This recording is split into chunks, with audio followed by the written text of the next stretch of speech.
Who were the two men who mugged Arthur Simmons as he came home one night from the local public house? John Dempsey stands accused in Fulchester Crown Court with Colin Langham. They were picked out of an identity parade by Mr. Simmons, who, though shaken, was unhurt, and also by Mrs. Winifred Palmer, who saw two young black men running from the scene of the crime. Dempsey and Langham are pleading not guilty. Their defence counsel are claiming that the identity parade, arranged by Constable Kershaw at a local youth club shortly after the attack, was irregular and unfair. They have cross-examined Officer Kershaw and alleged that he prompted the witnesses to select Langham and Dempsey. The constable strongly denied this, and in a statement to court insisted he had no prejudice against the black immigrants of Fulchester, in whose area he has worked for 8 years. During the second day of the trial, defence opened its case by calling John Dempsey one of the defendants. Dempsey, a university student, has said that through belonging to a militant black organisation, he had been kept under surveillance by Constable Kershaw, who regarded him as a violent threat to white people in the neighbourhood. Opening his cross-examination, the prosecution caused a stir by reading out a magazine article written by Dempsey, which advocated the use of violence against all white people in order to get money, weapons and support for their cause.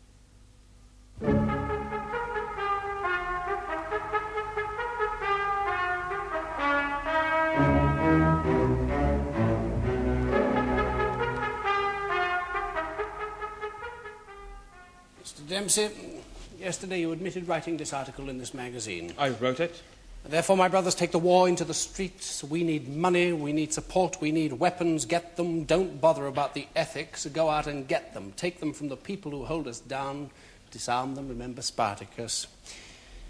Isn't this exactly what you and Langham were doing the night you robbed Mr. Simmons? No, of course not. No, there's no of course not to it. The crime for which you stand here accused exactly fits the activities you advocate in this article.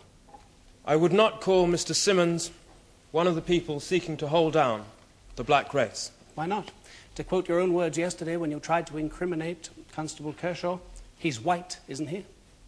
If I were advocating rebellion in that article, which I do not admit, then my targets were certainly not old men with at most £1 or £2 in their pocket. You don't admit you were inciting rebellion here? No.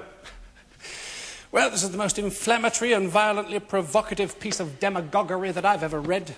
Then you haven't lived. You'd do better to keep your temper and answer the questions. How can I do that if I don't defend myself? I'm telling you to. There is a great difference between preaching something and actually doing it. I see, then this means nothing. It's just a bag of wind. It's not to be taken literally. And at heart, you're a simple, peace-loving man. I'm not a thug. Then why incite people in this way? I was talking about a much wider issue in that article. Yes, wholesale mugging rather than the isolated instance. I was talking generally about a war between the races that exists at present both in this country and elsewhere. I wasn't telling anyone to go out and steal money from white people in the street. You can go on all day about that article, but you cannot change the truth of that. In your answers to counsel yesterday, you referred to the club leader of the Kingston Beach Club, Mr. Tom Revy, as Uncle Tom. What do you mean by that? Nothing. Is he your uncle? Don't be funny. Oh, I'm not being funny. Tom Revy, the club leader, you said, then added Uncle Tom to his friends. You know the meaning of that phrase? Yes, I do. I wish to make it clear to the jury, however. My defence tried to get Tom Revy to give evidence here about the way Kershaw handled that identity parade. He refused. Yes, he refused. Now, the name Uncle Tom refers, does it not, to a fellow black who cooperates with white people, or who at the least accepts the government of white people without protest. To an absurd degree. Who says anything for a quiet life, even to the extent of bootlicking. And Mr. Revy, according to you, fits that description because he refused to give evidence on your behalf. That's only part of it. Yes, but it's the relevant part. Relevant to what? You've claimed that the officer ran the identity parade from which you and Langham were picked out in an irregular and illegal manner, even prompting the witness to select you and your colleague. However, the most responsible club member present, the club leader, has seen fit not to accept your version, and for his reluctance to agree to your lies about the officer's conduct, you label him an Uncle Tom. I'm not blaming him. His job is to run the club. He wouldn't last 5 minutes if he rubbed the police up the wrong way. November the 4th last, 8:30 in the evening. Now, you say you were with Miss Linda Brown in her flat. Yes. Anyone see you there? If they had, they'd be here. Similarly, on your alleged walk to the Kingston Beach Club, no one else saw you, no one who knew you. Oh, just ask yourself this. If I were guilty and relying on Linda to supply me with an alibi, do you think I would have put forward this? She could have said I was with her from 7 on at the club. You would have had a field day making us all out to be liars. Why rely on a story any lawyer could drill holes through?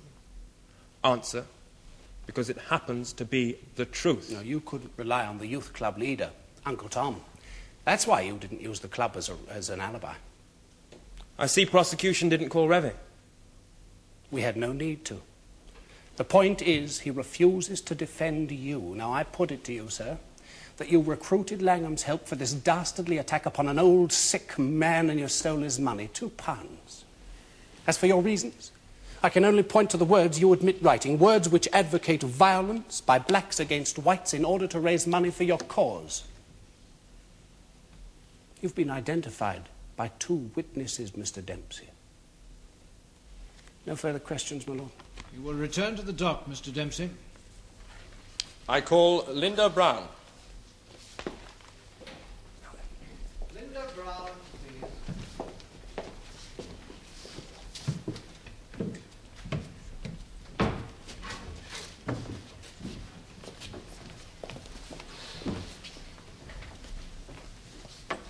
What is your religion? I wish to affirm. Please read aloud the words on this card. I do solemnly, sincerely and truly declare and affirm that the evidence I shall give shall be the truth, the whole truth, and nothing but the truth. You are Linda Brown. Yes. You live at flat 7, 86 Jeffreys Road, Fulchester. Yes. What is your occupation, Miss Brown? I'm a model. For clothes? Yes, haven't you heard? Black is beautiful. Indeed it is. It also helps sell clothes to radical chick housewives. Although I think we're losing out to the Chinese. They're all the rage nowadays. As models, I mean. Do you intend returning to the matter in hand, Mr. Brown? Oh, indeed I do, my lord. Miss Brown, where were you at 8:30 on November the 4th last? In my flat with John. John Dempsey. Yes. And would you describe your movements between 8:30 and 9 p.m. that night? John and I walked from my flat to the Kingston Club. Were you with him the entire time? The whole time. And at the club? The whole time. Would you describe what you did at the club? We dance. They've got a jukebox. The club itself is pretty straight, but they do have a few good records. The music's the only reason John and I went there. The court has heard of Constable Kershaw's visit. Visit? What else was it? It was a bust. How do you mean? I mean, Kershaw barged in and started shoving everyone around. The idea that he paid a visit. Well, you might as well say a burglar who turns over your house is just paying a visit. In what way did he shove everybody around? Oh, there is only one way. Will you describe it, please? He came into the main hall where most of us were. The club leader pulled out the jukebox plug, and Kershaw yelled for everyone to keep quiet. And then he told the girls to clear out. What did you do? I asked him why. And what was his reply? He didn't reply anything. He just spun me round and gave me a shove in the back. He grabbed hold of a couple of other girls and did the same, pushing us all towards a door leading into the corridor. Did you see the identity parade? No, he made sure of that. He slammed the door and locked it on his side. What happened the next time the door was opened? John came out with Kershaw and Colin Langham. He told me to tell Kershaw where he'd been since 8:30. Did you tell him? Well, of course I did. I told him John had been with me the entire time. And what was Constable Kershaw's reaction? He said, "Pull the other one, dearie, it's got bells on." You're saying he doubted your word? Well, not only mine. There were dozens of people telling him that Colin had been with him all the evening in the club. Yes, Mr. Elliot, you must not tell us what other people are supposed to have said, Miss Brown. Thank you, Miss Brown. Would you remain there, please? Do you want to ask any questions, Mr. Sisson? Well, no, thank you, my lord. Miss Brown, do you like Constable Kershaw? No. Any particular reason, or are you just fashionably anti-police? My lord, I object to that. My friend may ask the witness's personal opinion of the officer, but he has no right to offer his own opinion and present it as fact. I thought anti-police sentiments among certain sections of society was a fact. However, Miss Brown, do you have a personal reason for disliking P.C. Kershaw? Yes. What is it? I'm on his list, like John. And what list is that? You know perfectly well what list. His list of black people in the neighbourhood whom he victimises regularly every week.